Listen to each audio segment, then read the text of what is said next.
Hello everyone, I am Crawlers and this is another episode of Ridiculous Loadout. As you may already know, this is a series I started way back when in the Battlefield 3 days, basically whoring myself out for cheap views, running a suggested loadout from one of you in the comments section. So, this time, Johanni Eriksson, and I'm sorry if I butchered your name, suggested the professional Russian loadout. And I'm sorry I cannot do a fake Russian accent like a PS Russia. I can only do a real one, but, here we go anyway. So, the loadout consists of the RPK-12, an LMG variant of the AK-12, obviously, supposedly coming to replace the older RPK-74 LMG for the Russian army. Although I have to say I'm not sure that it's ever been done outside the video game and IRL, so to speak. But since this is a video game, we aren't really concerned all that much with reality now, are we?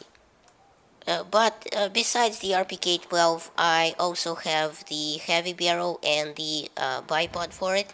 Although I could never really, seem to find a place just to kind of stay still and deploy the bipod in Battlefield 4 to stop the enemy's advance, so to speak.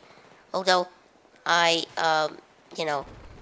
although I included the modified stats for the RPK-12 in my animation, taking into account the bipod and how it modifies the base stats, you have to keep in mind that those stats are only, modified if said bipod is deployed.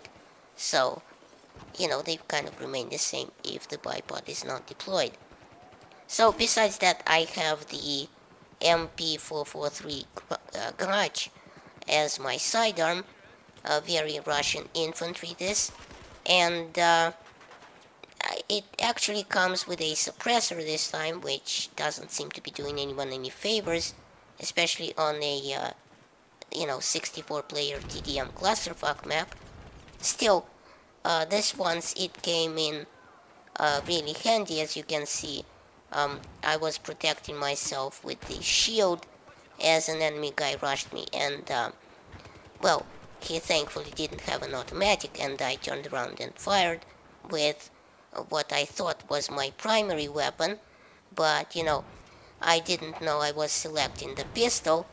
I must have reached into my pants and tugged at the wrong thing by mistake and pulled out my pistol, but as you can see, it all worked out in the end.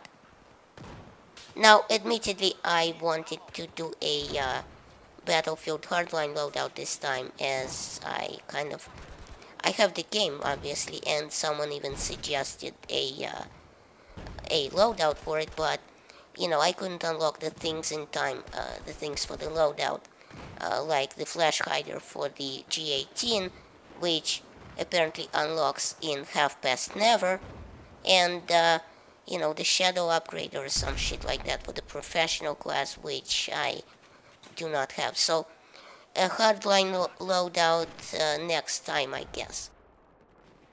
But back to the matter at hand. The RPK-12 in Battlefield 4 seems to run the same damage model as any other MG, except the higher caliber M60 or the Pecheneg, doing a maximum damage of 24 at 8 meters, which drops off to 18 at 65 meters, which, you gotta admit, as far as the weapons go in Battlefield 4, it's a pretty long range, and, that just means that it maintains good damage over a good range. So you can, take targets down with less shots fired. And its muzzle velocity is a very standard 600 meters a second, and its rate of fire is the second lowest among all LMGs except the comparable U100 MK5, clocking in at 600 rounds per minute. Now, this might actually be a good thing in terms of the stats in Battlefield 4, as the lower rate of fire makes it a very controllable recoil weapon, and allows you to really hold down the left mouse button without too much trouble, controlling the recoil and getting good hit markers even at, moderate range. Now, its recoil up is 0.3, and its recoil left is 0.15, and its recoil right is 0.1. So it's obviously unequal and will likely pull to one side more. And obviously these stats are the standard base stats without any accessories. Obviously this is hugely buffed when you're using a bipod, which, as I said, I never seem to find the time for.